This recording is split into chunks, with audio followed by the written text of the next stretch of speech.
Number one అంటారు. అసలైన number one Guru Kashi university. నమస్తే సార్. హలో, నమస్కారం సార్. బాగున్నారా సార్? సార్, తెలంగాణ రాజకీయాల్లో ఇప్పుడు మీరు గమనించి ఉంటారు, ఈ వారం 10 రోజుల నుంచి కవిత టాపిక్ చాలా హాట్ టాపిక్గా మారింది. అసలు ఏంటి సార్, అంటే కవిత కేసీఆర్ మధ్య ఈ గొడవలు, కేసీఆర్ కుటుంబానిలో వచ్చిన ఈ జరుగుతున్న పరిణామాలను మీరు ఎలా చూస్తారు సార్? ఒకటి రాజకీయ ఆదిత్యపూర్, రెండోది ఆర్థిక అంశాలు. కవిత కంటే ఫైనాన్షియల్లీ సౌండ్ హరీష్. ఓకే. కవిత కంటే ఫైనాన్షియల్లీ సౌండ్ వాళ్ళ అన్న కేటీఆర్, ఈయన మేనబావ. తర్వాత వాళ్ళ పిన్ని కొడుకు సంతోష్ అన్నగారు ఫైనాన్షియల్లీ సౌండ్. ఈ ముగ్గురి కంటే కూడా నా కంట్రిబ్యూషన్ ఎక్కువ ఉంటుందని ఆమె ఎక్కువ ఊహించుకుంటుంది. 20 సంవత్సరాలు నేను త్యాగం చేసిన 2006లో వచ్చింది అమెరికా బై ఎలక్షన్ ఆఫ్ మొదటి బై ఎలక్షన్. 2008లో రెండోసారి చేశారు. 4 లోక్సభ, 5లో నరేంద్ర చేయలేదు. 26 మందిలో 16 మంది చేశారు. ఒకటి ఖైరతాబాద్ బై ఎలక్షన్ వచ్చింది 17 అనుకోండి. సో ఆ ఎన్నికల్లో కేటీఆర్ అండ్ కవిత ఎంటర్ అయ్యారు.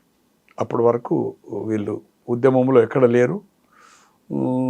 కేసీఆర్ కూడా ఎప్పుడు ప్రతి బహిరంగ సభల్లో 2004 ఎన్నికల సందర్భంలో కానీ, ఆయన కేంద్రంలో మంత్రి అయి ఇక్కడ 6 మంత్రివర్గంలో చేరినప్పుడు కానీ వాళ్ళంతా అమెరికనే.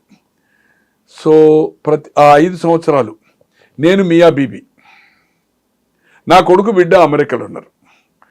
తెలంగాణ వస్తే దళితుడు ముఖ్యమంత్రి, మొదటి ముఖ్యమంత్రి దళితుడు. నేను వాచ్ డాగ్, కాపల కుక్క ఉంటా అని చెప్పాడు. మేము మియా బీబీ పావుషేర్ బియ్యం చాలు, మాకేమీ ఆశలు లేవు. వాళ్ళు అమెరికాలో బ్రహ్మాండంగా ఉన్నారు.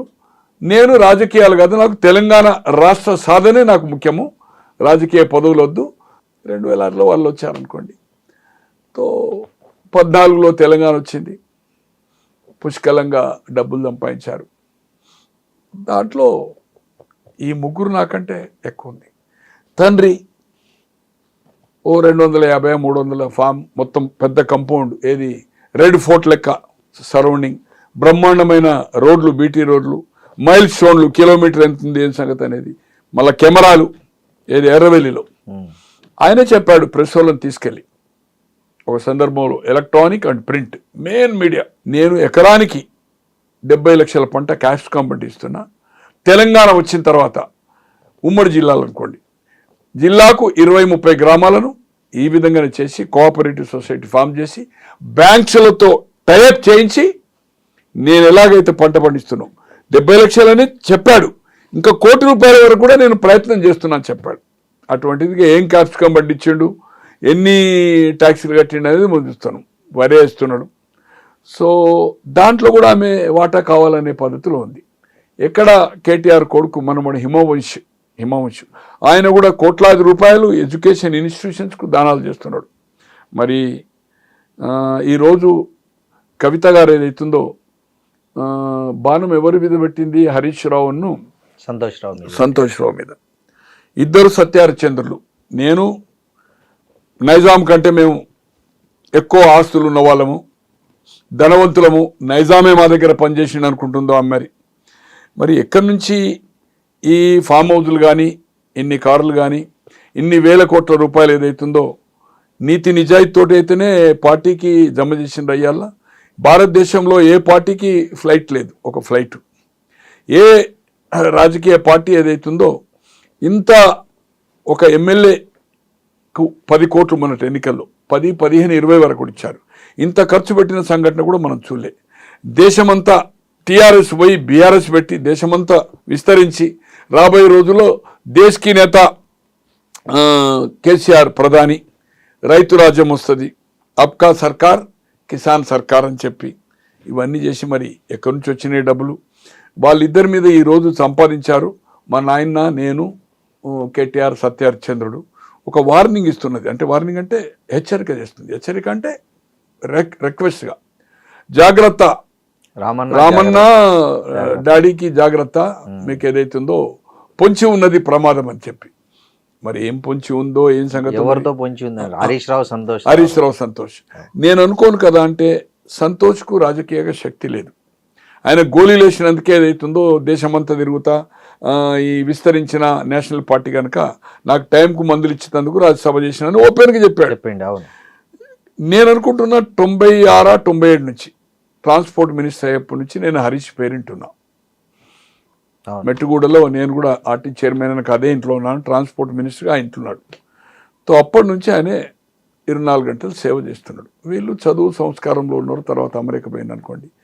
పార్టీ నిర్మాణంలో మొదటి దశ నుంచి రూపాయి మామ పేరు చెప్పి ఏ పూట కాపూట ఇబ్బంది ఉన్నప్పుడు డబ్బులు తీసుకొచ్చి ఏదైతుందో పార్టీ నడిపినవాడు.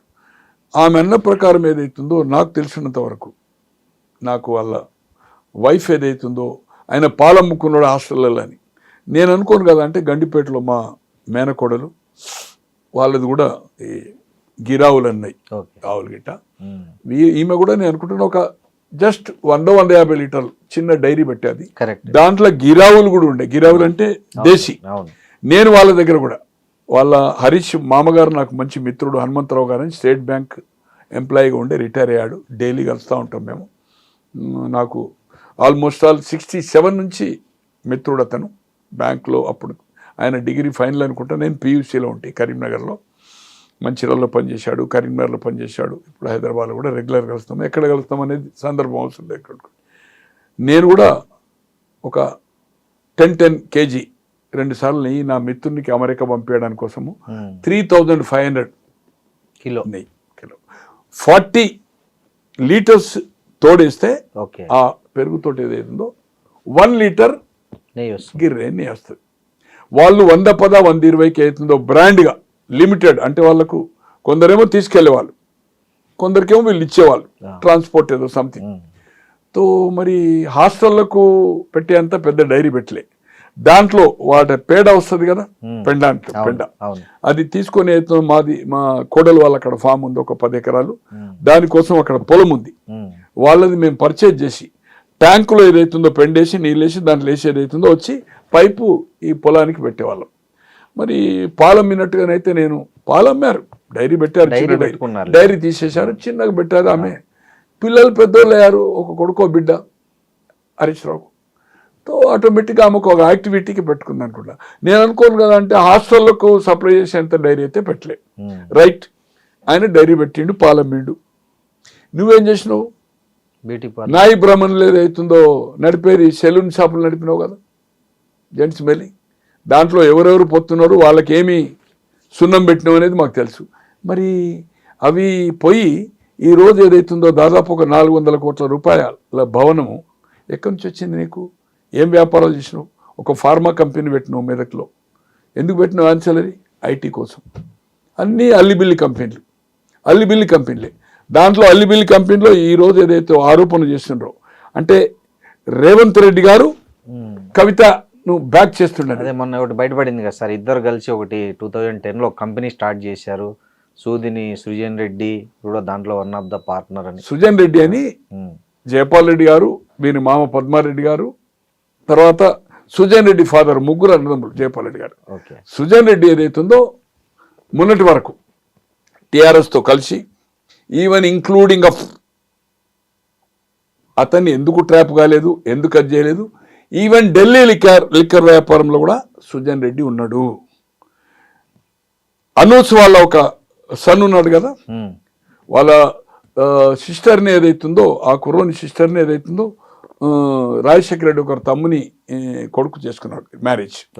అతను కూడా జైల్లో ఉన్నాడు. అతని పేరు మర్చిపోయాను. వాళ్ళ తల్లిది తోటపల్లి. వాళ్ళ 4 అక్క చెల్లెళ్ళు. అనూస్ అనేది అవుతుందో బ్యూటీషియన్ పెట్టారు కదా, బిగ్, అందరికంటే పెద్ద ఆమె కొడుకు ఏదైతుందో జైలు ఉన్నాడు. వీళ్ళంతా లిక్కర్లో ఇన్వాల్వ్ అయిన వాళ్ళు. ఈరోజు ఎవరన్నా లిక్కర్లో ఇన్వాల్వ్ అవుతుందండి? తండ్రి మన కుటుంబ సభ్యులకు ఎవరికి తెలియకుండా ఈరోజు జైలుకు పోయొచ్చు. నువ్వు ఏదైతుందో శుద్ధపూస లెక్క వాళ్ళంతా అవినీతి పరులు, నువ్వు నీతి పరులు అయితే చెప్తున్నావు. It is unfortunate. ఏ సార్ కవిత ఉద్దేశం ఏంటి? సొంత పార్టీ పెట్టే ఉద్దేశం ఉందా? ఒకవేళ నిజంగానే కవిత సొంత పార్టీ పెడితే తెలంగాణలో ఆ పార్టీ ఎలా ఉంటుంది, దాని ప్రభావం ఎట్లా ఉంటుంది? ఇప్పుడున్న పరిస్థితిలో అయితే ఆమె పార్టీ ఖచ్చితంగా పెడుతుంది, ఓకే, ఖచ్చితంగా పెడుతుంది, దాంట్లో ఏమాత్రం అనుమానం లేదు. కానీ పార్టీ పెట్టడము నడపడం అనేది చాలా ఖర్చుతో కూడుకున్నది. ఉన్నది ఆమెకేమున్నది? ఇప్పుడు జాగృతి ఎక్కడి నుంచి నడుపుతున్నది? జాగృతి వేరు, బెదిరించారు. పార్టీ వేరు. తెలంగాణ ఉద్యమంలో సినిమా వాళ్ళని ఏం చేసిందో మనకు తెలుసు. ఇలా మేఘా అని అంటుంది. మేఘా నువ్వు దగ్గర ఎన్ని డబ్బులు ఇచ్చిండో జనాలకు తెలియదా? ఈరోజు ఇంత లావిష్ ఏమి బిజినెస్ లేకుండా నువ్వు ఎక్కడ ఏం పని చేసినావు? అమెరికాలో ఎన్ని డబ్బులతో వచ్చినావు ఇక్కడికి? తర్వాత నీ భర్త ఎక్కడ పనిచేసిండు? ఒక లిక్కర్ స్టోర్లో పనిచేసిండు. శ్రవణ్ అనే లిక్కర్, నా ఫ్రెండ్, లిక్కర్ స్టోర్లో పనిచేసిండు. 8 గంటల 10 గంటలు 40 గంటలు క్యాష్ మిషన్, $8 $5 కలిపి పనిచేసిండు. ఏం ఆస్తులు ఏమి డబ్బులు తీసుకొని వచ్చింది అక్కడ? ఏం కంపెనీలు పెట్టింది ఇక్కడ వచ్చి? ఈరోజు నీ పెళ్లికే ఇబ్బంది అయింది అని చెప్తున్నావు. మరి ఇన్ని ఎక్కడి నుంచి వచ్చినాయి? మీ నాయనకు కానీ మీ బ్రదర్స్ కానీ ఎక్కడి నుంచి వచ్చినాయి? బిజినెస్ ఇక్కడ ఈరోజు కేటీఆర్ సాఫ్ట్వేర్ కంపెనీలో రిజైన్ చేసిండు, రాజకీయాలు వచ్చిండు.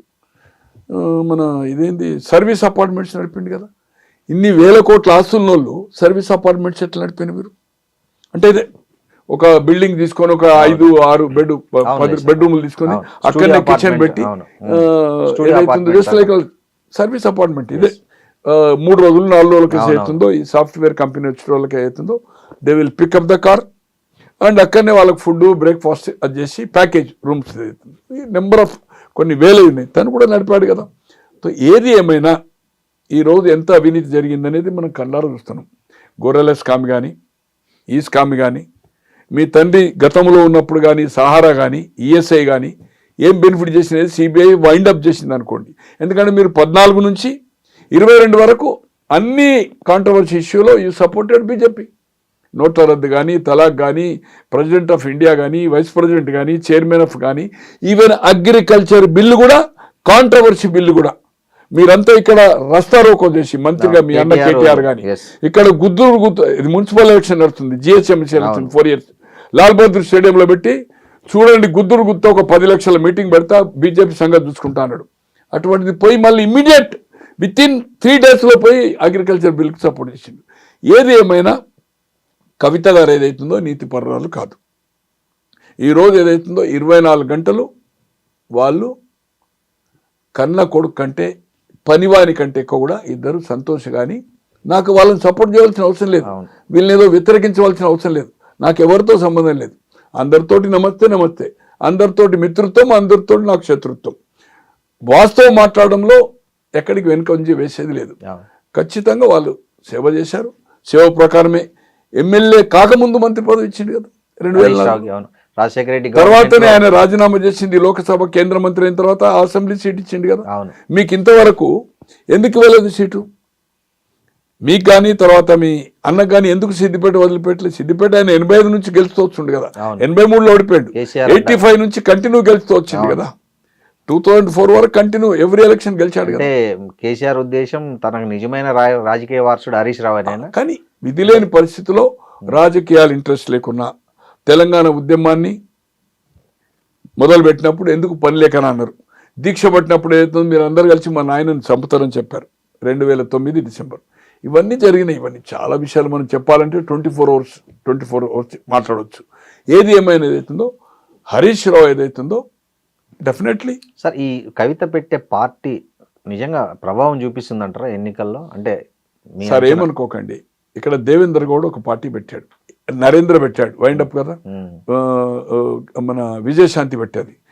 దేశ రాజకీయాల్లో పక్క రాష్ట్రంలో శివాజీ గణేశన్ పెట్టాడు, కమలా హాసన్ రీసెంట్లీ పెట్టాడు, తర్వాత బంగారప్ప పెట్టాడు, తర్వాత ప్రణబ్ ముఖర్జీ పివి హయాంలో పెట్టాడు. అందరూ సున్నా కదా.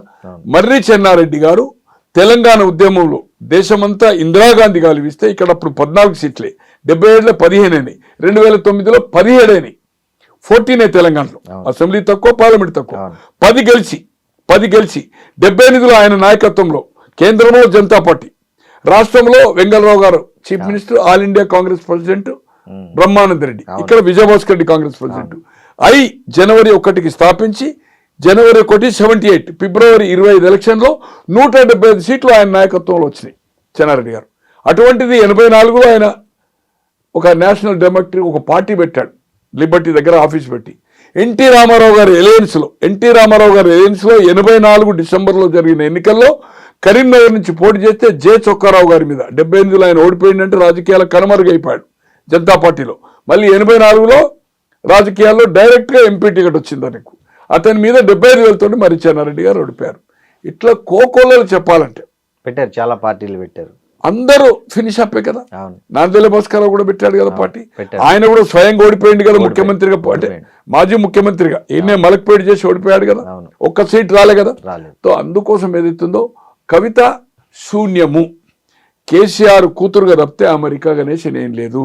ఈ బతుకమ్మ ఈమె బతుకమ్మ నేర్పింది, ప్రపంచంగా బతుకమ్మనే ఆడలేదనే పద్ధతిలో ఏదైతే చేస్తుందో నో, ఈ యొక్క ఆర్గనైజేషన్ పెట్టి కోట్లాది రూపాయలు కొల్లగొట్టింది. ఈ జాగృతి అనే సంస్థకి ఏదైతుందో బెదిరించి వచ్చిన పైసల్నే దాన్ని ఏదైతుందో దే ఆర్ స్పెండింగ్. ఒక ఆఫీస్ చూపి, స్టాఫ్ చూపి, ఇవన్నీ ఈజ్ ఆల్ రైట్. కొన్ని సోషల్ యాక్టివిటీ చేస్తుండొచ్చు. నేను పోరాటం చేస్తేనే పూలేది పెట్టిండ్రు, నేను పోరాటం చేస్తేనే జగన్ చేసిండు, నేను పోరాటం చేస్తేనే మహిళ పెట్టిండ్రు. ఇవన్నీ ఎక్కడ పోరాటం నీది అంటే ఒక ధర్నా పొద్దున్న నుంచి సాయంత్రం కూర్చొని ఒక స్టేట్మెంట్ ఇస్తేనే ప్రభుత్వం దిగి వస్తుందా? ఏదేమైనా ఆమె ఎక్కువ అంచనా వేసుకుంటుంది. ఇది ఆమె చెప్తున్న సామాజిక తెలంగాణ నినాదం అనేది అంటే కొంచెం ప్రజల్లోకి పోయే అవకాశం లేదా? అంటే ఆమె ఏం చేసిందండి, ఆమె లోక్సభ అయింది, లోక్సభ ఓడిపోయినాక ఎమ్మెల్సీ ఎందుకు తీసుకోవాలి? వేరే బీసీకి ఇవ్వచ్చు, ఎస్సీ పోనీ ఆమెను ఓడించింది అంటున్నది. మొన్న కేసీఆర్ని ఎవరు ఓడించింది కామారెడ్డిలో? కేటీఆర్ సొంత నియోజకవర్గంలో లోక్సభకు జరిగిన 24 ఎన్నికల్లో బండి సంజయ్కు మెజార్టీ వచ్చింది కదా. వచ్చింది. సిద్దిపేటలో కూడా మొన్న 1000-2000 మెజార్టీ రఘునందన్ గారికి వచ్చింది కదా. మరి సొంతగా కేసీఆర్ ప్రాతినిధ్యం వహిస్తున్న గజ్వేలు, సిద్దిపేట, మెదక్ లోక్సభలో ఉంది. ఎందుకు ఓడిపోయింది? పోనీ తండ్రి ఎందుకు ఓడిపోయింది చెప్పండి. 7 ఎమ్మెల్యేలు కలిసి నీ అహంకారంతో అందుకోసం ఏదైతుందో ఓటమి ఎవరో నన్ను కుట్ర చేసిండ్రు, నాకేం పనులు నడవలే, ఎవ్రీథింగ్ పర్ఫెక్ట్ నడిచింది. పోనీ నీవున్న ఈరోజు నా నాయన నీతివంతుడు, ప్రాజెక్టులో తిన్నది సంతోషును, ఏది కాళేశ్వరంలో ఈయనంటుంది, రెండోసారి మంత్రి అయ్యలేదంటుంది. నా తండ్రికి ఏం సంబంధం లేదు అవినీతిలో సంబంధం అంతా only as a irrigation minister గానీ ఎందుకు చెప్పాలి, ఎందుకు కమ్అవుట్ కాలే? పోనీ 100 రోజుల కింద ఫస్ట్ అమెరికా, ఇప్పుడు సెకండ్ అమెరికా వచ్చిన తర్వాత మీ అమ్మకే ఇచ్చినావు కదా లెటర్, నువ్వు అమ్మకి ఇచ్చినావు కదా లెటర్ అమ్మకి ఇచ్చినావు కదా. అమ్మకి ఇస్తే మీ నాన్నకి ఇస్తే బాధ్యత ఎవరిది? అది అమ్మ నాన్నదే ఉండాలా? అమ్మ నాన్నది కదా బాధ్యత, మీదైనా ఉండాలా బాధ్యత. ఎట్లా లెటర్ అయితే ఇంకోటి చేతికి పోవాలి కదా. మీ అమ్మ తీసుకుపోయి మీ అమ్మకి ఇచ్చినాను, మీ నాయనకి ఇచ్చినావు, ఓకే. నాయనకి ఇస్తే వేరే వాళ్ళకి ఎందుకు సంబంధం? అంటే వీళ్ళు చూసి మీడియాకి లీక్ చేశారని ఆమె ఆరోపణ. ఏది ఏమైనా దాంట్లో ఏముంది? సామాజిక అనేది ఎప్పుడన్నా నువ్వు ఇంత ముందు లెటర్ రాసినవా? రాయలే. నువ్వు ఎంపినప్పుడు నీ జిల్లాల్లో సామాజిక న్యాయం చేసినవా? పోచారము ప్రశాంత్ రెడ్డి ఒక ఆయన మంత్రి, ఒక ఆయన స్పీకరు సామాజిక న్యాయం చేసినట్టేనా? నువ్వు ఉన్న నిజామాబాద్ జిల్లాకు సామాజిక న్యాయం చేసినవా? వాళ్ళిద్దరు పొజిషన్ నువ్వు ఎంపీ, పోనీ ఎమ్మెల్యే ఓడిపోయినాక ఎమ్మెల్సీ ఎందుకైనా నువ్వు లోకల్ బాడీలో? నీకేమైనా సంబంధమా? మీ అత్తగారు ఊరది, రెండోసారి నువ్వు లోకల్ బాడీ, ఫస్ట్ 2 years, తర్వాత 6 years. నేను అనుకుంటే ఇప్పుడు 2028 వరకు ఉంది ఆమెది. అవును, ఫస్ట్ ఒక 1.5 or 2 years వచ్చింది టర్మ్. అవును, ఇప్పుడు ఏదైతుందో 6 years. రెండోసారి ఎవరో ఆయన ఎమ్మెల్యే కాంగ్రెస్ లో పోయినందుకు ఆయన ఎమ్మెల్సీ డిస్క్వాలిఫై అయింది కదా. సుభాష్ రెడ్డి ఏదో రూరల్ ఎవరో ఉండే, ఆ సీటు బై ఎలక్షన్ వచ్చింది ఎమ్మెల్సీ. రెండోసారి నీకు ఎమ్మెల్సీ అవకాశం వచ్చింది. సామాజిక న్యాయము 6 రెడ్లకు 4 వెల్మలకు ఇచ్చినప్పుడు నీ తండ్రి దాంట్లో ఎప్పుడన్నా నువ్వు పాయింట్అవుట్ చేసినావా? పోనీ మొదటి టర్మ్లో మహిళకు లేదు, మహిళలకు ప్రాతినిధ్యం లేదని ఎప్పుడన్నా చెప్పినావా? రెండోసారి లేదు. రెండోసారి అయినాక 1.5 year తర్వాత ఆయారాం గయారాం సబితా కాంగ్రెస్ నుంచి వచ్చింది. మరి నీ ఎంబడి ఉన్న వాళ్ళు మహిళలు ఎవరైనా ఉండే? నీ పార్టీలో మొదటి నుంచి ఉన్న వాళ్ళు ఉన్నారు కదా. ఎవరికైనా మంత్రి కావాలని కోరినావా? కోరలే కదా. ఫస్ట్ టర్మ్ లో మంత్రి లేదు కదా. ట్రైబల్ మంత్రి లేడు ఫస్ట్. సెకండ్ టైం 1.5 year తర్వాత మహిళనే ట్రైబల్ ఆమె సత్యవతి రావు. పోనీ దళితులకు ప్రాతినిధ్యం లేదు, సామాజిక న్యాయం జరగలే, ఎప్పుడైనా అడిగినావా? పోనీ ఇంతవరకు ఆంధ్రప్రదేశ్ ఏర్పడిన తర్వాత నాకు తెలిసినంత వరకు 72 నుంచి ఎప్పుడన్నా ఇంత సామాజిక న్యాయం జరగని మంత్రివర్గం ఏ ప్రభుత్వం ఉన్నదా? మీరు ఉద్యమం అప్పుడు ఏం చెప్పారు? ట్రైబల్ 10 అన్నారు, మైనార్టీ 10% అన్నారు, ట్రైబల్ పెరుగుతుంది అన్నారు. ఏమి ఇచ్చింది మీరు? అందుకే రాజ్యాంగాన్ని సవరించాలంటున్నారు కేసీఆర్. ఇవన్నీ ఏది ఏమైనా ఆమె చేసే ఒక అది ఆమెకు ఆధిపత్య పోరు ఇంపార్టెన్స్ మెయిన్ అక్కడ స్టార్ట్ అయింది. అక్కడ వరంగల్ దగ్గర ఒక మీటింగ్ అయింది కదా, వరంగల్ మీటింగ్ దగ్గర ఫ్లెక్సీలు ఉండకపోవడం కేటీఆర్ ఈ రోజు అన్నా అని యాదకి వస్తుంది. నిన్నటి వరకు అంటే వరంగల్ మీటింగ్ లో ఫ్లెక్సీలు ఫోటో లేకపోవడమే నీకు ఏదైతుందో నిన్నటి వరకు సస్పెండ్ చేసే వరకు అన్నయ్య యాదకి రాలే. నాకు ఒక్కడే లీడర్, నేను ఎవరిని కేర్ చేయను. వర్కింగ్ ప్రెసిడెంటా మీ నాన్న ఎప్పుడు ఫామ్ హౌస్లో ఉంటాడా, మీరు పోవాలంటే కూడా పర్మిషన్ తీసుకోవాలి. అటువంటిది మీ అన్న ఏదైతుందో వర్కింగ్ ప్రెసిడెంట్ చేసింది, ప్రెసిడెంట్కి అధికారం ఉంది కదా, పార్టీ అంతా ఎండార్ చేసింది కదా, నేను ఎవరు కాదు నాకు ఒక్కడే నాయకుడు అంటే ఎట్లా? మరి ఇవాళ అన్నట్లా యాదకి వచ్చింది. నిన్నటి వరకు సస్పెండ్ చేసే ముందు వరకు నీ అన్న గురించి నువ్వు తారీఫ్ చేయలేదే, రామన్న జాగ్రత్త అనలేదే 60 లక్షలు ఓడిపోయడానికి పంపించిన అంటున్నాడు. రైట్, ఓకే, పంపించిండు కావచ్చు, ఓకే. అది ఎవరు రేజ్ చేయాలి, దాన్ని ఎవరు ఎండార్ చేయాలి, నీ అన్న చేయాలి. ఈ రోజు ఎందుకు జ్ఞాపకం వచ్చింది నీకు అంటే వాళ్ళిద్దరి మీద వేసి ఈ కుట్రలు వాళ్ళు పసిగట్టలేకపోతున్నారు అనేది అమ్మ. ఇప్పుడు ఎందుకు నేనేది కనీసం ఇన్ని ప్రతిసారి నువ్వు లెటర్ రాస్తున్నా అని చెప్తున్నావు, ఇంతకాలం ఈ విషయాలు మీ లెటర్ ద్వారా బహిరంగపరచకున్నా ఎందుకు లెటర్ మీ నాయనకి ఎప్పుడైనా రాసినవా? ఇంకోటి నాకోటి, ఆమె ఫ్యామిలీ మెంబర్ కదా, ఏదన్నా ఉంటే డైరెక్ట్ పోయి మాట్లాడచ్చు కదా, లెటర్లు రాయడం ఎందుకు అంటున్నా. కానీ ఒకటన్నా ఈ లెటర్ల సాంప్రదాయం ఏదైతుందో ఇప్పుడు ఇంట్లో ఉండకూడదు, సెల్లా మెసేజ్లు ఎట్లా పెట్టుకుంటారో చాలా కాలం నుంచి ఉంది. నాకు తెలిసినంత వరకు ఇందిరాగాంధీ గారు 80లో మళ్ళా జనతా ప్రభుత్వం ఫాల్ డౌన్ అయ్యి అగైన్ కాంగ్రెస్ వచ్చింది, మధ్యంతరానికి వచ్చింది 70 తర్వాత 80. మేనకా గాంధీ ఒక సూర్య అనేది అవుతుందో ఒక మ్యాగజైన్ తీసుకొని అది వీక్లీ 15 డేస్కి ఒకసారి ప్రింట్ అవుతుండే. దాంట్లో జగజీవన్ రామ్ కొడుకు వెస్ట్రన్ కోర్ట్లో ఒక లేడీ ఇన్సిడెంట్ ఇది ఆ స్కాండల్ బయటకు తీసింది, బ్యానర్ ఐటమ్ అది దాంట్లో కవర్ పేజ్. తర్వాత Rajanarayana is very close to Charan Singh Rajanarayana వాళ్ళు సోషలిస్టులు అనుకున్నారు, ఒక పార్టీలో ఉండ్రి, భారతీయ క్రాంతిలు ఉండ్రి. వాళ్ళు కేంద్రంలో రాజనారాయణ హెల్త్ మినిస్టర్, ఈయన ఆల్మోస్ట్ ఆల్ ప్రైమ్ మినిస్టర్ లెక్క. దేవిలాల్ ఉప ప్రధాని అయినా కూడా equal to Morarji. Charan Singh is a powerful guy. యూపీలో బలమైన నాయకుడు, దాదాపు 40-45 ఆయనకు లోక్సభ సీట్లు కూడా ఇచ్చారు అప్పుడు. బీజేడీ సింబలే కదా సార్, జనతా పార్టీ కూడా. జనతా పార్టీ కాదు, జనతా పార్టీ కొత్త సింబల్ అది, రైతు నాగల్ అనేది కొత్తది, అప్పుడే క్రియేట్ అయింది. 77లో జయప్రకాష్ నారాయణ్, పాత కాంగ్రెస్, చుక్క గుర్తు స్వతంత్ర పార్టీ, తర్వాత మన భారతీయ క్రాంతి అనేది అవుతుందో చరణ్ సింగ్ పార్టీ, బంగ్లా కాంగ్రెస్ అని అజయ్ ముఖర్జీ, ఇవన్నీ పార్టీలు కలిసి రైతు నాగలి మీద ఏదైతుందో కామన్ సింబల్. అంటే ఈ రాజకీయాల మధ్య లెటర్లు కామన్ అంటారు. అలా లెటర్ అదే చెప్పబోతున్నా.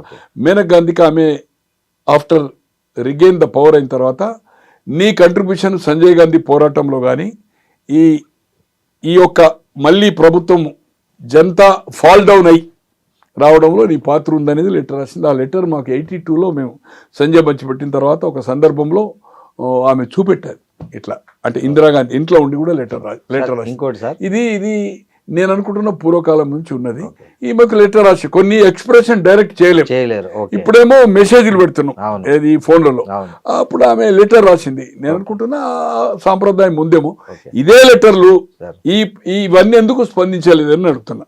రైట్, ఇప్పుడు ఆయన 25 కాన్స్టిట్యున్సీలకు ఫండింగ్ చేసిందని, మరి 119కి ఎవరు ఫండింగ్ చేసిండ్రు? కడమై మీ నాయన ఫండింగ్ చేసింది కదా. ఆయనకు ఎవరైతే క్లోజ్ ఉన్నారో కొంతమంది అసెట్ అయినరో, మొదటి నుంచి ఉద్యమంలో ఆయనే ఉన్నాడు కదా.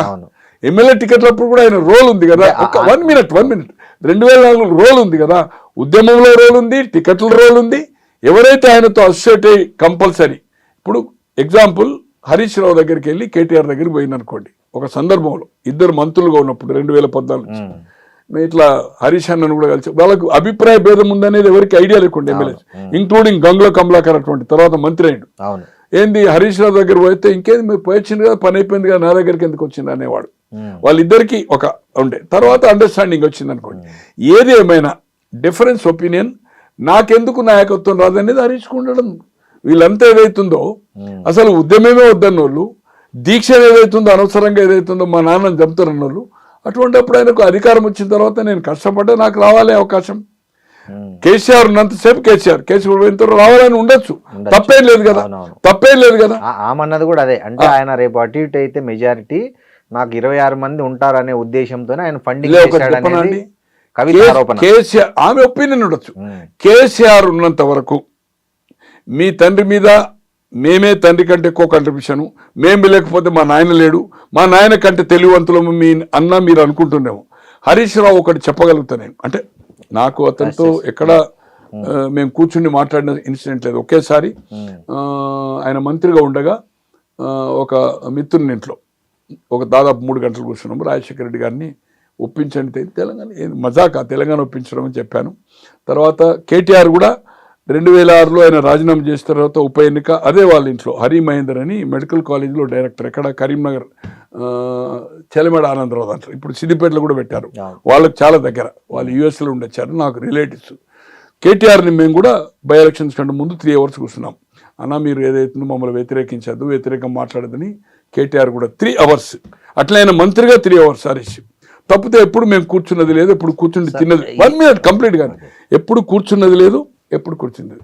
ఉద్యమాన్ని నడిపించినప్పటి నుంచి కేసీఆర్ అంటున్నాడు ఆయన అనుచరులు ఉన్నారు, అందుకు ఆయన హెల్ప్ చేశాడు తప్ప అనే ఉద్దేశం. అయితే ఇక్కడ హరీష్ రావు వేరే ఉద్దేశంతో చేయలేదు. ఒకటి మాత్రం చెప్పగలుగుతాం, అతను కేసీఆర్ ఉన్నంతసేపు, కేసీఆర్ మంత్రివర్గంలో ఇవ్వకున్నా, ఎంత అణిచివేసినా, అతనికి ఫామ్ హౌస్కి అయితే కొడుకు బిడ్డ కూడా పర్మిషనే, సంతోష్ ఫామ్ హౌస్ ఇక్కడ ఇంటున్నప్పుడు వీళ్ళు పోవచ్చు. బట్ ఎప్పటి వరకైతే రాజేందర్ బయటికి వెళ్ళలేదో, తీసేయలేదో, అప్పటి వరకు హరీష్ రావు కూడా ఈ ప్రగతి భవన్ కూడా వస్తున్నా అని చెప్పి రమ్మంటేనే పోవాలి, డైరెక్ట్ పోవడానికి వీలేదు. ఎప్పుడైతే రాజేందర్ను బయటకు పంపించిన తర్వాత అప్పుడు ఓపెన్ అప్ అయింది.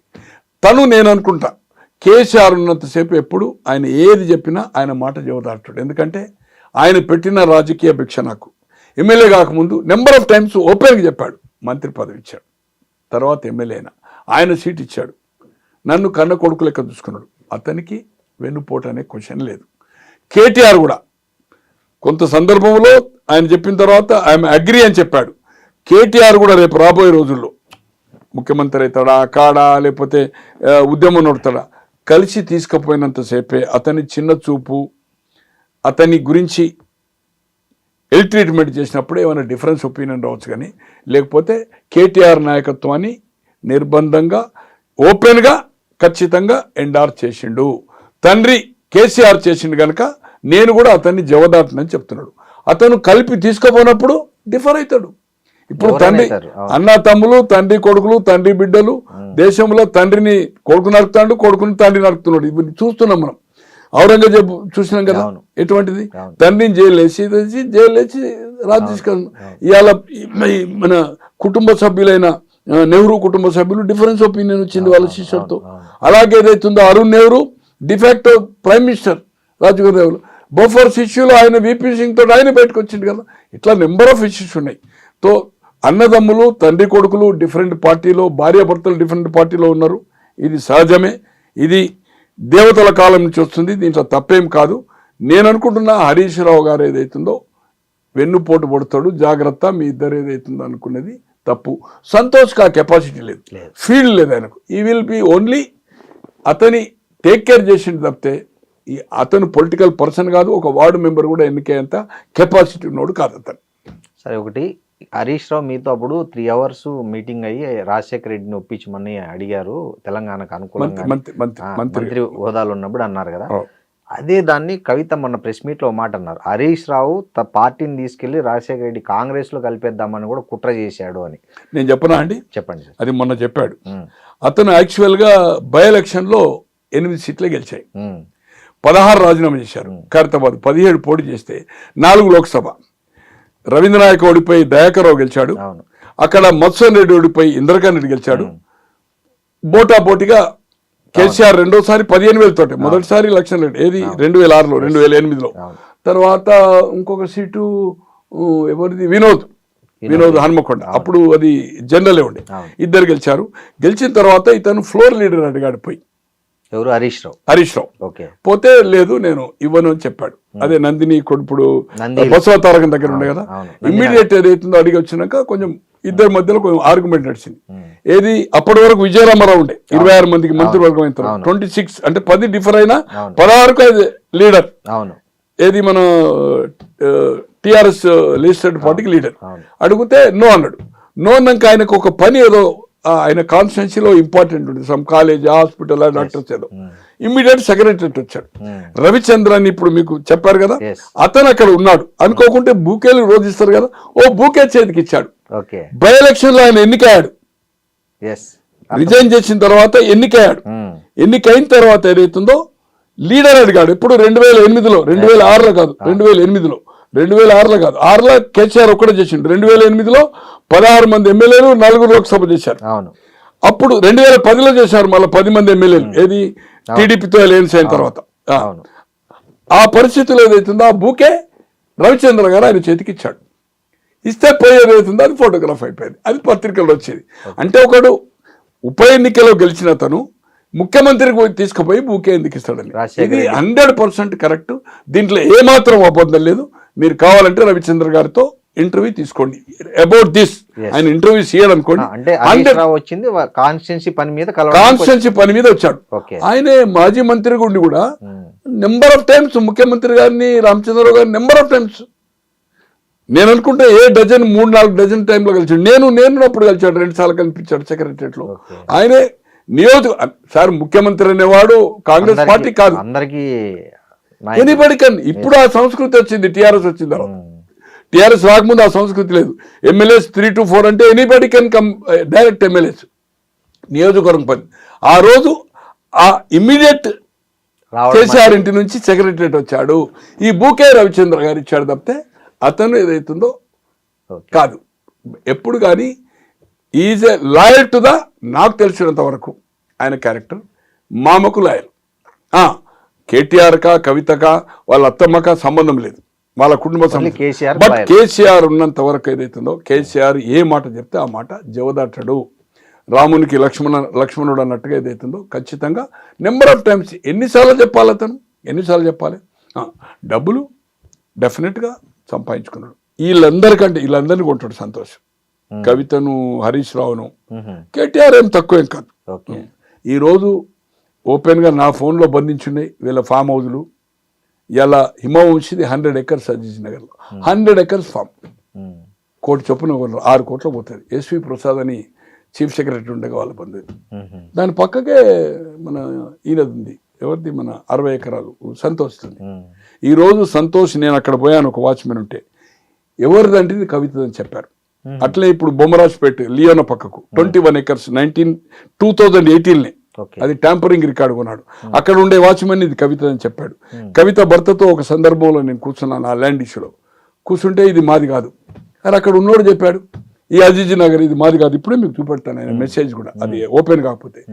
నాట్ అవర్ అంటే ఏ ప్రాపర్టీ అయినా కవిత అని చెప్పేవాడు. ఒక సందర్భంలో నేను అనుకుంటున్నా ఇట్ ఈజ్ 2000 ఓడిపోయింది ఎప్పుడు, 23 డిసెంబర్ కదా, December, it is of September. ఇది వాళ్ళ భర్తతో కూర్చున్న తర్వాత ఇటువంటి ఈ ల్యాండ్ ఇష్యూస్ అయిన తర్వాత ఈ ఇద్దరు తండ్రి దగ్గరికి వెళ్ళారు. సంతోష్ అన్న అజీజ్ నగర్ లో ల్యాండ్ ఉంది, అది మాదని చెప్తున్నారు అక్కడ ఉండే స్టాఫ్. ఇక్కడ ఒక 21 ఎకరాలు, అక్కడ ఒక 60, ఏది బొమ్మరాజ్పేటలో. అక్కడ పోయిన వాళ్ళకి అది చెప్పారు. గోనె ప్రకాష్ రావు గారు పోయితే అక్కడ ఉండే స్టాఫ్ చెప్తున్నది, వాచ్మెన్, ఇది ఎంతవరకు న్యాయం అన్నాక ఏం చేశాడు ఆయన, ఈ బొమ్మరాజ్పేటది ఇట్లా ట్యాంపరింగ్. అప్పటికే నేను ఫైట్ స్టార్ట్ చేశాను. ఆగస్ట్ 23 అక్టోబర్లో అవార్డు అయింది అనుకోండి. ఆయన 11 ఎకరాలు కూడా అంటే ట్యాంపరింగ్ రికార్డు కొన్నారు. 11 ఎకరాలు కూడా అమ్మాయి అని కలెక్టర్ ఉండే రిలీజ్ చేశాడు అక్టోబర్ ఆఫ్ 2023. అది 920 acres ట్యాంపరింగ్ అయింది రికార్డ్. ఎన్ఆర్ఐ ల్యాండ్ అది. ఒక ఎక్స్ఎంపీ బలరామకృష్ణ అని దుగ్గిరాల 1965లో కొని సేల్ డీడ్ మొటేషన్ చేసిండు 21 మంది మీద. సీలింగ్ ఎప్పుడు వచ్చింది 72-73లో 50 ఎకరాలు. ఎంత క్లెవర్ చూడండి. అంటే ఆయన 21 మంది మీద చేసిండు. వాళ్ళ 3 కొడుకులు అమెరికాలో పోయినారు, చనిపోయారు. వాళ్ళ 3 బిడ్డలు పోయారు. ఒక బిడ్డ చనిపోయింది, ఒక బిడ్డ ఇప్పుడు 93, ఒక బిడ్డ 91.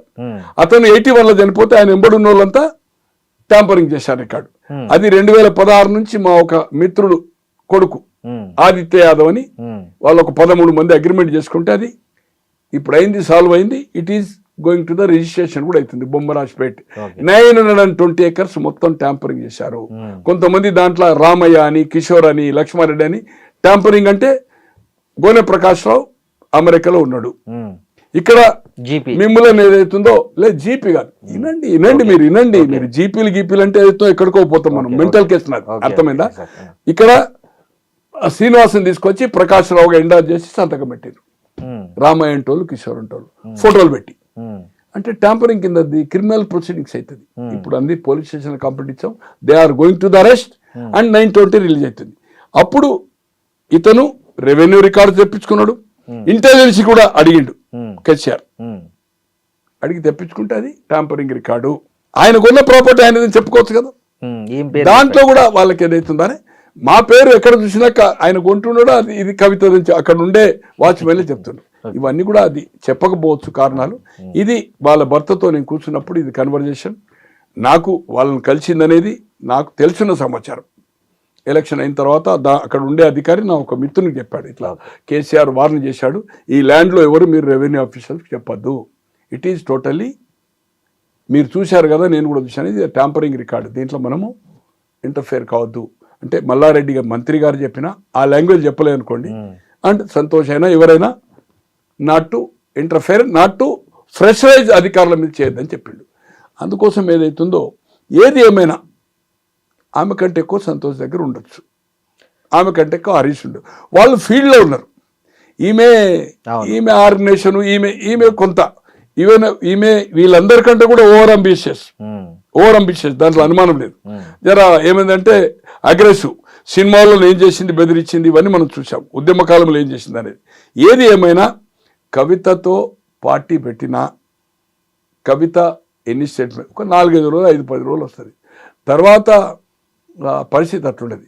దేశంలో మీకు చెప్పాను ఎందరు పార్టీలు పెట్టి హేమీలు పెట్టేదైతుందో, సినిమా మకుటం లేని కమల్ హాసన్ ఎంత ఫేమస్, చాలా ఫేమస్, శివాజీ గణేశన్ అవును, దాసనాలో వైండప్ అయ్యిండు, బంగారప్ప పార్టీ ఎంతమంది పెట్టారు, దేవరాజర్స్, ఆల్ ఇండియా కాంగ్రెస్ బ్రహ్మారెడ్డి తర్వాత 79 జూలై ఇందిరాగాంధీతో డిఫర్ అయ్యి చీఫ్ మినిస్టర్ ఉండే, ఇక్కడ చెన్నారెడ్డి నాయకత్వంలో అక్కడ దేవరాజర్స్ నాయకత్వంలో, అంతకుముందు కూడా ముఖ్యమంత్రి డిఫర్ అయితే 28కి 28 లోక్సభ 1980లో ఓడిపోయిన తర్వాత రిజైన్ చేసిన తర్వాత గుండూరావు చీఫ్ మినిస్టర్ అయ్యాడు. అటువంటి వాళ్ళు దేవరాజర్స్ అర్స్ కాంగ్రెస్ జీరో. సో అందుకోసం ఏమవుతుందో ఈమె జీరో, తండ్రి లేకపోతే తండ్రి. ఇప్పుడు ఎందుకు తండ్రి పేరు పెడుతున్నది, పీపుల్లో పోవాలంటే తండ్రిని సేఫ్ గార్డ్ చేస్తున్నది.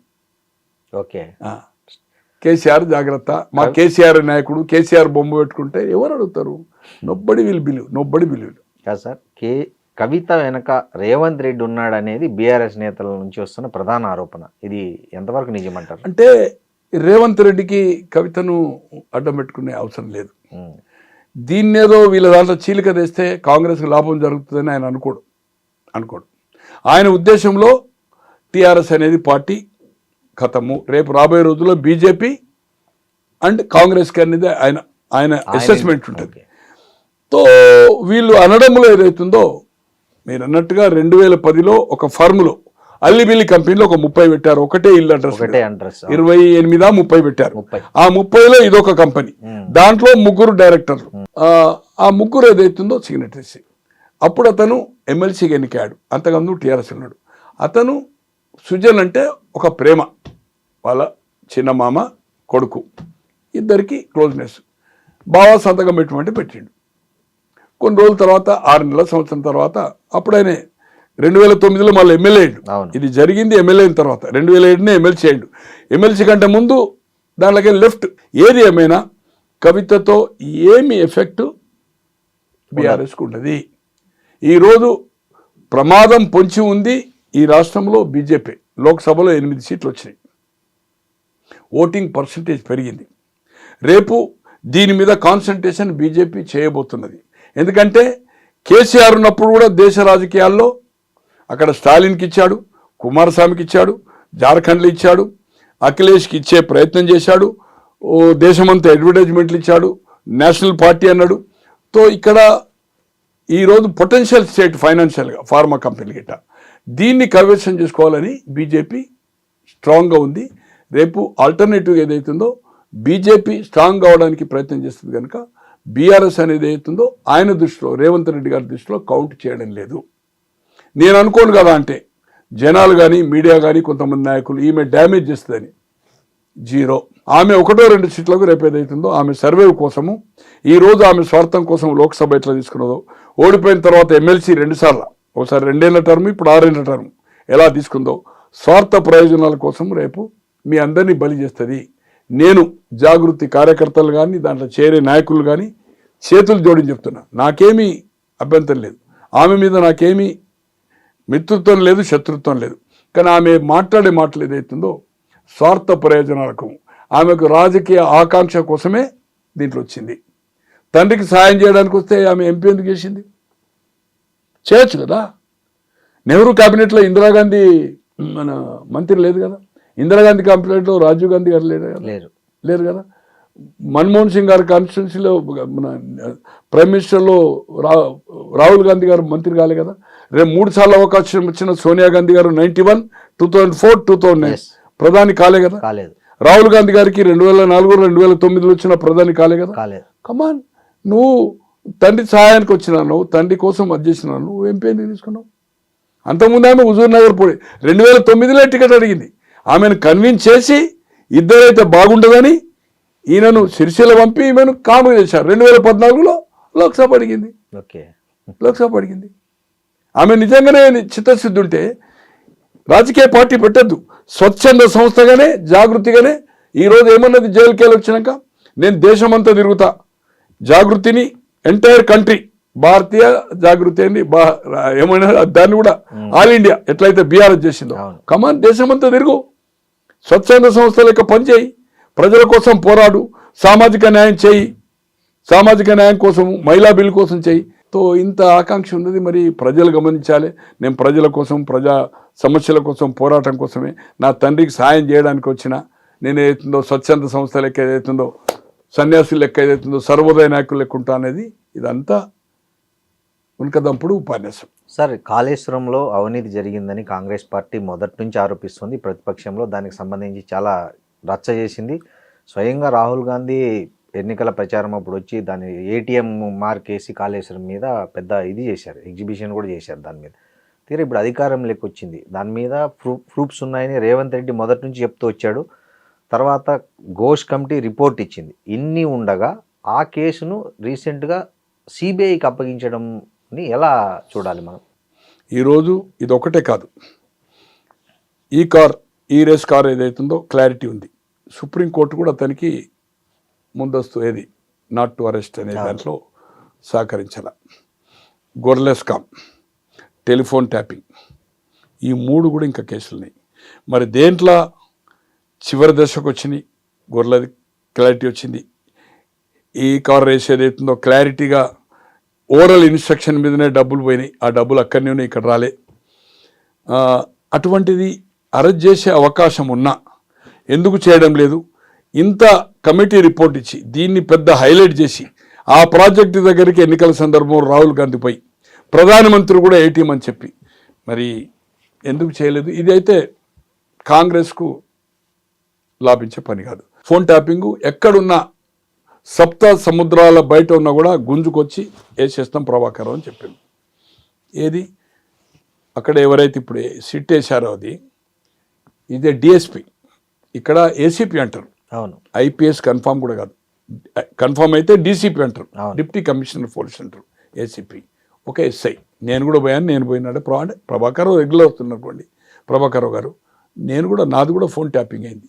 ఈరోజు ఫోన్ ట్యాపింగ్ను అంత క్లారిటీ కనపడతా ఉంటే ఎక్కడ మనం యాక్షన్ తీసుకున్నట్టు కనపడతలేదు. DGP, home secretary and DIG వీళ్ళు ఉంటుంది, దాన్ని డిస్ట్రాయ్ కూడా చేయొచ్చు. పొలిటికల్ ట్యాపింగ్ అనేది, ఫోన్ ట్యాపింగ్ అనేది తప్పు. రామకృష్ణ హెగ్డే గారు 2వసారి చీఫ్ మినిస్టర్ అండి, 83 మళ్ళీ 85లో మళ్ళీ ఎన్నికలకు పోయి అఖండ మెజార్టీ వచ్చిన తర్వాత అతను దేవగౌడ అండ్ బొమ్మాయి వీళ్ళందరినీ ఫోన్ ట్యాపింగ్ చేసినప్పుడు అది ఎస్టాబ్లిష్ చేశాడు సుబ్రహ్మణ్య స్వామి. సీఎం స్టెప్ డౌన్ అయిపోయాడు. దేశంలో జరిగింది అది ఒకటే సంఘటన ఇప్పటి వరకు. Okay. And Richard Nixon president of America ఉండి అతను ఎలక్షన్స్ ముందు ఇతను రిపబ్లికన్ డెమోక్రటిక్ వాళ్ళది అవుతుందో వాటర్ గేట్ హోటల్లో వాళ్ళది క్యాంప్ ఉండే. తో అప్పుడు ఈ టేప్ టేప్ రికార్డు పెట్టినప్పుడు ఆ గూఢాచారులు ఏదైతుందో బంధించితే అది ఎంక్వైరీ అయితే బుకాయించిండు, మళ్ళీ ఎన్నికలైంది, గెలిచాడు. జస్ట్ 2 months బిఫోర్ ఎన్నికలైన తర్వాత ఎస్టాబ్లిష్ అయింది ఇతను ఎదుటి సమాచారాన్ని సేకరించిండు. ఈ ఫోన్ ఇది ట్యాపింగ్ ఏది మన ఇది ఏమంటారు టేప్ రికార్డర్స్ వాళ్ళ ఆఫీస్లో అది ఎస్టాబ్లిష్ అయిన తర్వాత 4 సంవత్సరాల పదవి కాలాన్ని 1.5 yearకే 2.5 years ముందే ఎస్టాబ్లిష్ అయినందుకు రిచర్డ్ నిక్సన్ ఈ రిజైన్డ్ అమెరికన్ ప్రెసిడెంట్. ఎస్, అది ఇతర దేశాల్లో నడిచింది ఫోన్ ట్యాపింగ్ అనేది. హెగ్డేది 1988లో. ఖచ్చితంగా ఇది మంచి అవకాశము నీ దగ్గర ఉంటే, లేకపోతే బక్వాస్, నువ్వు కూడా బక్వాస్ మాట్లాడుతున్నావు, నీ దగ్గర ఏం లేదు, సమాచారం లేదు. అది నిజమే అయితే మీ ఐ డ్రీమ్ ద్వారా నేను కేటీఆర్ గారిని డిమాండ్ చేస్తా ఉన్నాను, సమయం వచ్చినప్పుడు, సమయం ఇప్పుడే, కాంగ్రెస్ విల్ టేక్ యాక్షన్. ఖచ్చితంగా మీకు శత్రువే రేవంత్ రెడ్డి గారు కదా, మొదటి శత్రువు కదా, అతనే మీ టార్గెట్ కదా, రోజు దూషణపూర్వం చేస్తుండ్రు కదా, ఆయన మీరు ఇద్దరు దూషణపూర్వం చేసుకుంటారు కదా. కమాన్, ఫినిష్ అయిపోతుంది. అది ఎస్టాబ్లిష్ చేయమని మీ ఐ డ్రీమ్ ద్వారా కేటీఆర్ గారిని చేతులు జోడించి విన్నపం చేస్తా ఉన్నాను. సరే, ఈ పరిణామాలన్నీ బీజేపీకి సానుకూలంగా మారే అవకాశం ఉందా ఇప్పుడు జరుగుతున్నవి? అంటే ఇటు ఒకవైపు టీఆర్ఎస్ బలహీనపడి, ఇంకోవైపు కాంగ్రెస్లో ఈ తరహా రేవంత్ రెడ్డి ఒకటైపు, మిగతా టీం అంతా ఒకటైపు, ఇట్లాంటి పరిస్థితులు ఏమన్నా తెలంగాణలో మళ్ళీ బీజేపీ బలపడడానికి ఏమైనా ఛాన్స్ ఉంది? ఏంటంటే 8 అసెంబ్లీ వస్తే 8 లోక్సభ వచ్చినాయి కదా, అంటే వచ్చే ఎలక్షన్లో 8 లోక్సభ వచ్చినాయి కదా, బలపడ్డట్టే కదా. బలపడ్డది. 1 ఇప్పుడు వాళ్ళ ప్రణాళిక ఏదైతుందో ఇక్కడ పొటెన్షియల్ స్టేట్, ఈరోజు బాంబే కంటే కూడా ఢిల్లీ తీసిపెట్టండి, బాంబే ఫైనాన్షియల్ స్టేట్. మొత్తం ఎంటైర్ 28 రాష్ట్రాల్లో ఫైనాన్షియల్ పొటెన్షియాలిటీ దీని దగ్గరనే ఉంది.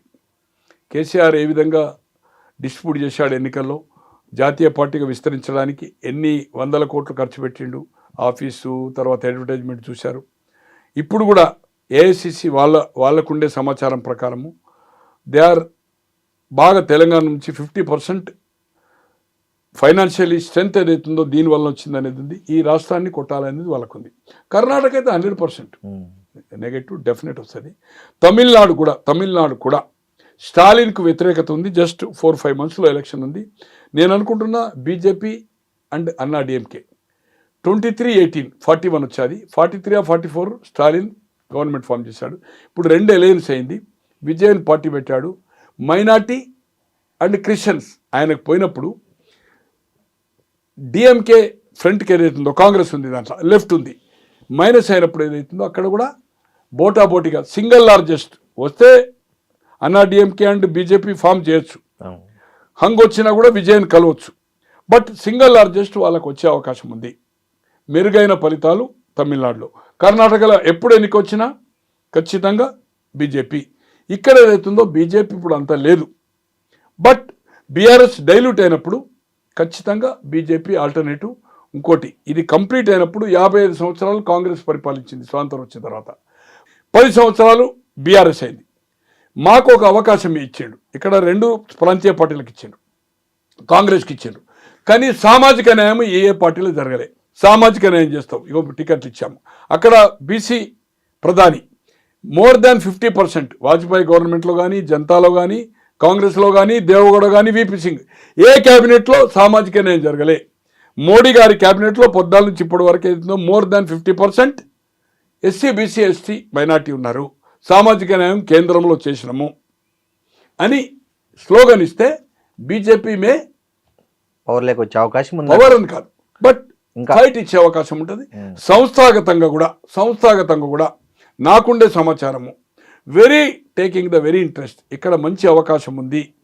అవసరమైతే వాళ్ళు గెలిచే అవకాశం లేకపోతే కాంగ్రెస్ గెలుస్తుంది అనుకుంటే నాకుండే సమాచారం రేపు రాబోయే రోజుల్లో ఈవెన్ బీఆర్ఎస్ కూడా మనము కేంద్రంలో బీజేపీ, ఇక్కడ కాంగ్రెస్ కొట్లాడదానికంటే మనము కలిసి కొట్లాడదాం అనొచ్చు కదా.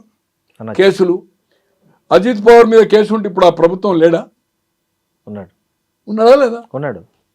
ఇట్లా ఎన్ని ఉన్నాయి. ఇట్లా కేంద్రంలో ముఖ్యమంత్రులు కాపాడింది, మంత్రులను కాపాడింది, వాళ్ళ దేని కేసులు ఆయన పక్కకు పెట్టింది. సో రేపు బీఆర్ఎస్ అండ్ బీజేపీ ఒకటైనా కూడా ఆశ్చర్యపోవద్దు. పార్లమెంట్ వాళ్ళకి 8 ఉన్నాయి, 8 కాదు 9 ఇస్తాడు, ఇంకో 8 ఈయన తీసుకుంటాడు. గెలిచిన కాక ఇంకోటి ఒకటో రెండో ఇస్తాడు. అవును. అసెంబ్లీలో ఈయన 80 వాళ్ళు 40 అనొచ్చు.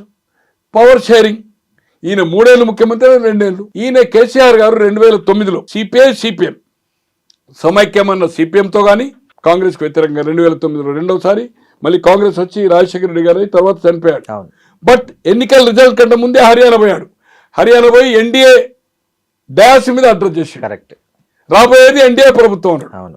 తర్వాత 2014 నుంచి డిఫర్ అవుతుండే వేరే సంగతి. 2014 నుంచి అన్ని అంశాల్లో ప్రతిపక్షాలకు మద్దతు చేయలే. ఇతను ఎన్నికలైతేనే మోడీ ప్రభుత్వానికి 2014 నుంచి అప్ టు 2022 వరకు అన్ని బిల్లులకు సపోర్ట్ చేసిండు. వివాదాస్పద అగ్రికల్చర్ బిల్ కూడా సపోర్ట్ చేసిండు. తర్వాత విత్డ్రా చేసుకున్నది బీజేపీ ప్రభుత్వం. ఇక్కడ అపోజ్ చేశాడు. కేటీఆర్ మంత్రిగా ఉండి బెంగళూరు హైవేను దిగ్బంధించిండు. లాల్ బహదూర్ స్టేడియంలో జిహెచ్ఎంసీ ఎన్నికల్లో చూడండి ఇక సంగతి చూస్తా బీజేపీ సంగతి అన్నాడు. అల్టిమేట్ పోయి సరెండర్ అయ్యిండు. కనుక రేపు బీజేపీ తోటి కలిసినా ఆశ్చర్యపడొద్దు. ఇద్దరు కలిస్తే ఖచ్చితంగా కాంగ్రెస్కు నెగటివ్ ఉంటే వెరీ గుడ్ రిజల్ట్ వస్తుంది అనేది నాకుండే భావన. అంటే టైమ్ ఈజ్ వెరీ బాగా లాంగ్ ఉంది. ఉల్లిగడ్డల రేటుతో బీజేపీ ప్రభుత్వం పోయి కంటిన్యూగా 15 సంవత్సరాలు కాంగ్రెస్ వచ్చింది ఢిల్లీలో. అట్లే నస్బందీ ఫ్యామిలీ ప్లానింగ్ 75 నుంచి 77 వరకు చేయడం వల్ల ఆ ఒక్క ఇష్యూ దేశమంతా కాంగ్రెస్ తుడిచిపెట్టుకపోయింది. సో అందుకోసము చిన్న ఇష్యూ కూడా డిఫర్ అవుతుంది, చిన్న ఇష్యూ కూడా ఏదైనా జరగచ్చు. బట్ రాబోయే రోజుల్లో బీజేపీని తక్కువ అంచనా వేయడానికి వీల్లేదు. వాళ్ళు ఓన్ రావడానికి ప్రయత్నం చేస్తారు. సామాజిక న్యాయం జరగలే. మేము వచ్చిన తర్వాత టికెట్లో కానీ మంత్రివర్గంలో కానీ సామాజిక న్యాయం చేస్తాం. ఒక అవకాశం మాకు ఇవ్వండి అని మేము కేంద్రంలో 15 సంవత్సరాలు అప్పటి వరకు 15 అయిపోతుంది కదా సక్సెస్ఫుల్గా నడిపాము. అక్కడ సామాజిక న్యాయం చేసినాము. మేము మా దగ్గర ఏం స్కాండల్ లేవు, మాకు ఒక అవకాశం ఇవ్వమని తెలంగాణలో అప్పీల్ చేయొచ్చు. చేసినప్పుడు ఏదైతుందో రిజల్ట్స్ ఎలా ఉంటుందో తెలియదు. బీజేపీని తక్కువ అంచనా వేయడానికి వీల్లేదనేది నాకుండే ఉద్దేశం. Correct sir. మీరు బీఆర్ఎస్తో కలిసి పోటీ చేసే అవకాశం ఉందన్నారు. ఇవాళే ఒక వార్త చూసాము, మీరు కూడా చూశారు. బీఆర్ఎస్ నుంచి బాగా ప్రజాదరణ ఉన్న లీడర్లను బీజేపీ లాక్కోవాలని ఒక త్వరలో ఒక వ్యూహరచన కూడా ఢిల్లీలో చేయబోతున్నారు. ఇప్పుడు వచ్చింది నేచురల్ కదా. ఆల్రెడీ ఇప్పుడు బీఆర్ఎస్ వాళ్ళు చేరారు కదా చాలా మంది. అవును. బీఆర్ఎస్ నుంచి ఉన్నోళ్ళు ఇప్పుడు బీజేపీలో ఉన్నోళ్ళు చాలా మంది ఉన్నారు కదా, చాలా మంది నాయకులు చేరారు కదా. రేపు వీళ్ళది లుకలుకలు కానీ ఏదైనా ఉండి సఖ్యతగా కేసీఆర్ అదే ఫామ్ హౌస్లో ఉండి కేటీఆర్ హరీష్ రావు సక్రమంగా పోకపోతే ఏదైతుందో అంటే జోడీగా పోకపోతే తర్వాత అంటే కవితను విమర్శించేంత పెద్ద నాయకురాలు కాదు. ఆమె విమర్శలకు వీళ్ళు ప్రతి విమర్శ చేయాల్సిన అవసరం లేదు, జవాబు చెప్పవలసిన అవసరం లేదు. పబ్లిక్ వెల్ నోస్ ఎవరెంత సంపాదించారు, గతంలో వాళ్ళ ఆర్థిక పరిస్థితి ఏంది, ఇప్పుడు వాళ్ళ ఏం పరిస్థితిలో ఉన్నారు, ఎవ్రీబడీస్ నోస్. దాన్ని మరీ రోజు స్టేట్మెంట్లు ఇవ్వాల్సిన పని లేదు. ఏది ఏమైనా కవిత ఇస్ బిగ్ జీరో. ఆమె పార్టీ పెట్టకపోతే ఏదైనా ప్రజాహితంగా పోరాటం చేస్తే ఇట్స్ గుడ్, ఇట్స్ నైస్. ఆమె రాజకీయ పార్టీగా మలుచుకోకుండా ప్రజా సమస్యల మీద స్వచ్ఛందంగా ఏది నేను ఆశించను, ప్రజల వైపు నేను ఈ జాగృతి సంస్థ పోరాటం చేస్తుంది. అన్యాయాల కోసం న్యాయం చేయడానికి కోసం, సామాజిక న్యాయం చేయడానికి కోసం, అసమానతలు రూపుమాపడానికి కోసం. ఎవరైనా వీఆర్ గోయింగ్ టు క్రిటిక్. పాలకపక్షమైన ప్రభుత్వ పక్షమైన పాలకపక్షము సరి అయినంగా చేయక ప్రతిపక్ష పార్టీ ఉండి వాళ్ళు ఏదైతుందో దాన్ని ఎత్తివేయకపోతే మేము ప్రజల పక్షానే ఎత్తి చూపుతామని, ఉద్యమాలు చేస్తామని, గతంలో సాధించుతా అని చెప్తుంది. నేను చేయబట్టే సాధించిన, నేనే పోరాటాలు చేసిన అంటుంది కదా. రాబోయే రోజులు అట్లా గిట్ట చేస్తే హ్యాండ్స్ అప్. రాజకీయ పార్టీగా నిర్మాణం చేస్తే మాత్రం జీరో. ఆమె అన్ని పోటీ చేసినా జీరో. ఆమె ఎలయన్స్ అయితే 1-2 గతంలో పెద్ద నాయకులు అవును తెలుగునాడు పెట్టారు. జానారెడ్డి గారు, కేఈ కృష్ణమూర్తి, వసంతనాగేశ్వరరావు ఏం చేశారు? 89లో వాళ్ళు 5-6 టికెట్లకి అది చేశారు కదా. అవును. ఓన్లీ 5 కదా. శ్రీనివాసరెడ్డి రాష్ట్రం తిరిగిండు, వీళ్ళైతే తిరగలే. ఒక 5-6 మీటింగ్లు పెట్టిండు తెలంగాణ ప్రాంతంలో అంతే. తో అది సరే. ఈమె అదే పరిస్థితి. నేను అనుకోను కదా అంటే ఈమె పార్టీ పెట్టి సస్టైన్ కావడం అనేది అంత ఈజీ కాదు. Thank you sir, thank you very much మీ విలువైన సమయాన్ని. And don't forget to subscribe to iDream. And for more videos, please subscribe to iDream. Please subscribe to iDream. Please subscribe iDream. And please subscribe to iDream. For more videos, subscribe to iDream. Please like, share, and subscribe to the channel. Congratulations, iDream. Subscribe to iDream. Subscribe to iDream. So subscribe to iDream Media. iDream team అందరికి huge congratulations. Please subscribe iDream Media. Please subscribe to iDream. Subscribe iDream. Please subscribe to iDream. iDream అంటే నా కళల ఛానల్ను subscribe చేసుకున్న నోరు తిరుగుతలేదు. మీరైతే గంట గుర్తు కొట్టండి. For more such videos, please subscribe to iDream. Subscribe to iDream. Please subscribe to iDream. Please subscribe iDream Media. Please do subscribe to iDream. Please subscribe to iDream Media. For best entertainment and information please subscribe iDream.